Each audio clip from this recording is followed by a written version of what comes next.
حضرت عمر رضی اللہ تعالیٰ عنہ کا دربار لگا ہے۔ ایک شخص کو پکڑ کر لوگ لے آتے کہ شخص نے ہمارے باپ کو قتل کر دیا۔ حضرت عمر رضی اللہ تعالیٰ عنہ نے پوچھا کیا ماجرا ہے بھائی؟ اس نے کہا جی واقعی میں ان کے باپ کا قاتل ہوں، لیکن میں نے قصداً قتل نہیں کیا۔ ہوا یہ کہ میں ایک مسافر ہوں، جا رہا تھا، راستے کے اندر سبز چراگاہ تھی، میرا اونٹ بھوکا تھا، اس چراگاہ میں داخل ہو گیا۔ اس کے بوڑھے باپ نے پتھر اٹھایا اور میرے اونٹ کو مارا، اس کی آنکھ نکل گئی۔ مجھے بڑا غصہ آیا، میں نے وہی پتھر اٹھا کر اس کے باپ کو دے مارا، لیکن وہ ایسے ٹھکانے پہ لگا کہ اس کا باپ فوراً فوت ہو گیا۔ میرا قصد اور ارادہ نہیں تھا، لیکن بہرحال میں اس بات کا اقراری ہوں کہ میں نے اس کے باپ کو قتل کر دیا ہے۔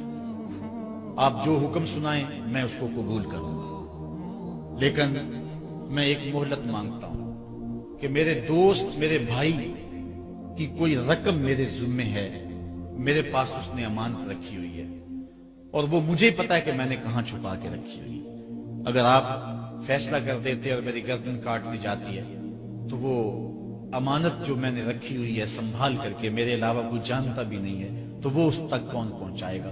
اگر آپ مجھے 3 دن کی مہلت دے دیں تو میں جا کر کے اس کی امانت اس کو واپس کر کے پھر واپس آؤں گا، پھر یہ پھندا پھانسی کا میں اپنے گلے میں ڈلوانے کے لیے تیار ہوں۔ حضرت عمر رضی اللہ تعالیٰ عنہ نے فرمایا کہ کوئی شخص تیری ضمانت دے دے تو ہم تجھے چھٹی دینے کے لیے تیار ہیں۔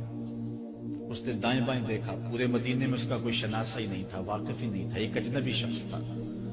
حضرت ابو ذر غفاری کھڑے ہو گئے، کہا حضرت عمر میں اس کی ضمانت دیتا ہوں۔ ضمانت دے دی گئی، وہ چلا گیا۔ تیسرے دن وعدے کا جو وقت تھا، لوگ جمع ہو گئے، دربار لگ گئے، ابھی تک آنے والا نہیں آیا۔ لوگوں نے کہا ابو ذر تو نے غلطی کی ہے، ایک اجنبی کی ضمانت دی اور ابھی تک وہ نہیں آیا، اور میاں صاحب فرماتے ہیں ایک بار جو بھائیں اڑ جاندے ہو پھر کدی نہ پھنس دے دے۔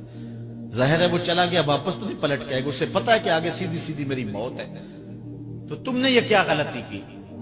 خیر آپ نے فرمایا کہ اگر وہ نہ آیا تو یہ پھانسی کا پھندا میرے گلے میں ڈال لینا، لیکن بہرحال میں نے اس کی ضمانت دی۔ کچھ عرصہ بیتا کہ دور سے گرد و غبار اڑتا ہوا دکھائی دیا۔ جب صورت واضح ہوئی تو وہی شخص تھا۔ حضرت عمر فاروق رضی اللہ تعالیٰ عنہ کے دربار میں کھڑا ہو کہنے لگا حضرت کسی وجہ سے تاخیر سے پہنچا ہوں، معذرت چاہتا ہوں، اب جو حکم ہے پورا کیجیے۔ حضرت عمر رضی اللہ تعالیٰ عنہ اس کے پھانسی کے احکامات جاری کر چکے تھے۔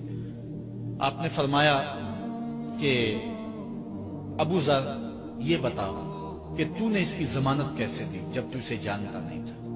تو سن حضرت ابو ذر غفاری نے کیا کہا، کہا ایک اجنبی میرے محمد کے مدینے میں پناہ مانگ رہا تھا اور اس نے چاروں سمت دیکھا اور کوئی شخص نہیں تھا جو اس کو امان دیتا اور اس کی ضمانت دیتا، تو میں نے اس لیے ضمانت دے دی کہ نہ بھی آیا تو اپنی جان چلی جائے گی، کل کو یہ تو نہیں کہے گا کہ محمد کے مدینے میں کسی نے ضمانت مانگی تھی، پورے شہر میں کوئی ضمانت دینے والا نہیں تھا۔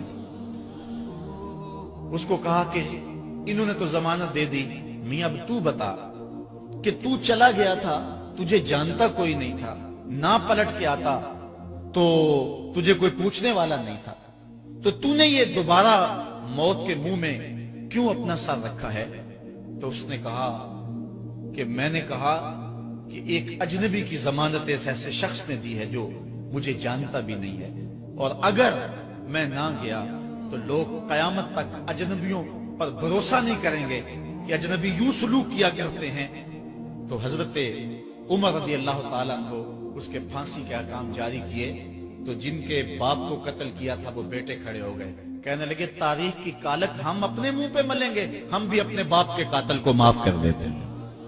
یہ ہماری تاریخ ہے، یہ ہماری کہانی ہے، لیکن آج ہم کس جگہ پہ کھڑے ہیں اور کیا ہماری صورتحال ہے؟